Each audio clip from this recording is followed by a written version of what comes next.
TV 24 news ವಾಹಿನಿಗೆ ಸ್ವಾಗತ. ಹುಕ್ಕೇರಿ ಪಟ್ಟಣದ ಸತ್ಯಪ್ಪ ಶೆಟ್ಟಪ್ಪ ಭಜಂತ್ರಿ ಎಂಬುವರಿಗೆ ಸೇರಿದ 5 ಮೇಕೆಗಳು ಸೋಮವಾರ ರಾತ್ರಿ 2 ಗಂಟೆಯ ಹೊತ್ತಲ್ಲಿ ಬೀದಿ ನಾಯಿಗಳು ದಾಳಿ ಮಾಡಿದವು. ಒಟ್ಟು 5 ಮೇಕೆಗಳ ಮೇಲೆ ದಾಳಿ ಮಾಡಿದ ಬೀದಿ ನಾಯಿಗಳು ದಾಳಿಯಲ್ಲಿ 2 ಮೇಕೆಗಳನ್ನ ಎಳೆದುಕೊಂಡು ಹೋಗಿತ್ತು. ಇನ್ನುಳಿದ 3 ಮೇಕೆಗಳನ್ನ ಅದೇ ಶೆಡ್ನಲ್ಲಿ ಬಿಟ್ಟು ಹೋಗಿದ್ದಾರೆ. ಮೇಕೆ ಸಾಗಾಣಿಕೆ ಬಡವರ ಮೂಲ ಕಸಬು. ಇದರ ಮೇಲೆ ಅವರು ಜೀವನ ಸಾಗಿಸುತ್ತಾರೆ.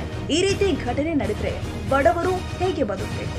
ಪುರಸಭೆಯವರು ನೆಪಕ್ಕೆ ಮಾತ್ರ ಬೀದಿ ನಾಯಿ ಹಿಡಿಯೋದು, ಆ ಬೀದಿ ನಾಯಿಗಳನ್ನ ದೂರ ಬಿಡದೆ ಇಲ್ಲೇ ಎಲ್ಲಿಯೂ ಸಮೀಪ ಬಿಟ್ಟು ಬರ್ತಾರೆ. ಆ ಬೀದಿ ನಾಯಿಗಳು ಮತ್ತೆ ಪಟ್ಟಣ ಪ್ರವೇಶಿಸುತ್ತಾ ಇದೆ. ಸ್ಥಳೀಯರು ಇಂದು ಪುರಸಭೆಗೆ ಹೋಗಿ ಸಂಬಂಧಪಟ್ಟ ಅಧಿಕಾರಿಗಳ ವಿರುದ್ಧ ಆಕ್ರೋಶ ಹೊರಹಾಕಿದ್ದಾರೆ. ಇನ್ನಾದರೂ ಅಧಿಕಾರಿಗಳು ಎಚ್ಚೆತ್ತುಕೊಂಡು ಅಗತ್ಯ ಕ್ರಮಗಳನ್ನು ಕೈಗೊಳ್ಳುತ್ತಾರೋ ಎಂಬುದನ್ನ ಕಾದು ನೋಡಬೇಕಾಗಿದೆ.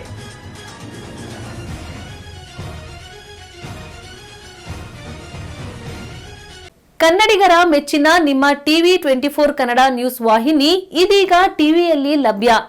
ಕರ್ನಾಟಕ ಮತ್ತು ದೇಶ ವಿದೇಶದ 360 ಡಿಗ್ರಿ ಸುದ್ದಿ ಹಾಗೂ ಉತ್ತರ ಕರ್ನಾಟಕ, ಬೆಳಗಾವಿ, ಬಾಗಲಕೋಟೆ, ಧಾರವಾಡ, ಹಾವೇರಿ, ಗದಗ, ಬಿಜಾಪುರ ಜಿಲ್ಲೆಯ ಕ್ಷಣ ಕ್ಷಣದ ವಿವರವನ್ನ ಪಡೆಯುವುದಕ್ಕೆ ಟಿವಿ 24 ಕನ್ನಡ ನ್ಯೂಸ್ ವಾಹಿನಿಯನ್ನ ಲೈಕ್ ಮಾಡಿ, ವಿಡಿಯೋಗಳನ್ನ ಶೇರ್ ಮಾಡಿ, ಕಮೆಂಟ್ ಮಾಡುವ ಮೂಲಕ ನಮ್ಮ ವಾಹಿನಿಗೆ ಸಹಕಾರ ನೀಡಿ ಮತ್ತು ಚಾನೆಲ್ ಅನ್ನ ಸಬ್ಸ್ಕ್ರೈಬ್ ಮಾಡಿ. Thank you.